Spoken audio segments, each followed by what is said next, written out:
चंद्रशेखर आजाद की कानपुर रैली ने उड़ाए अखिलेश यादव के होश। वोट बैंक में लगी सेंध तो नींद हुई गायब, सर्दी में छोड़नी पड़ेगी रजाई। सीएम योगी के लिए भी चंद्रशेखर आजाद ने रख दिया नया टारगेट। उत्तर प्रदेश में 2027 में विधानसभा चुनाव होने हैं, जिसमें अभी 1 साल से ज्यादा का समय बचा है।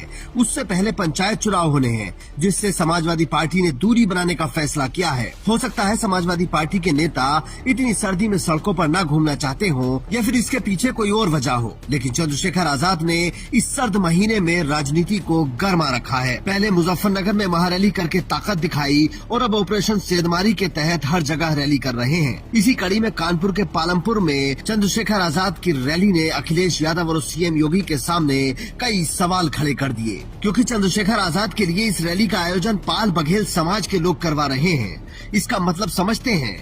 पाल समाज पारंपरिक रूप से पहले कांग्रेस और फिर बीजेपी का वोटर रहा है। कुछ समय तक वो मुलायम सिंह को भी अपना नेता मानते रहे हैं, लेकिन अब चंद्रशेखर आजाद के लिए वो समाज खुद रैली करवा रहा है, तो आप समझ लीजिए कि राजनीति किस तरफ जा रही है। मतलब मुजफ्फरनगर से चंद्रशेखर आजाद ने पहले पश्चिम को साधा और अब पूर्वी यूपी पर नजर गड़ाए हुए हैं। चंद्रशेखर आजाद पिछले कई साल से सरकार के लिए सबसे बड़ी चुनौती बनकर उभरे हैं, इसीलिए वो सीएम योगी को सबसे ज्यादा चुभ रहे होंगे, क्योंकि जिन मुद्दों पर अखिलेश यादव समेत बाकी सारे नेता चुप रह जाते हैं या अगर बोलते भी हैं तो ट्विटर पर बोलते हैं, उन मुद्दों पर चंद्रशेखर आजाद सड़कों पर उतर जाते हैं। कोई भी उनसे मदद मांगता है तो भीम आर्मी तुरंत पहुंच जाती है। चंद्रशेखर आजाद हर बड़े मुद्दे पर संसद में अपनी आवाज बुलंद करते हैं और जिन मुद्दों पर संसद के अंदर चर्चा नहीं होती, उन्हें संसद के बाहर उठाते हैं। वो तख्ती लेकर संसद के बाहर बैठ जाते हैं। किसी और सांसद को कभी ऐसा करते नहीं देखा, लेकिन चंद्रशेखर आजाद ने इस तरह के विरोध को अपनी पहचान बना लिया है। एक तरफ जहां मायावती ने फिलहाल बड़ी रैली करने से इनकार कर दिया है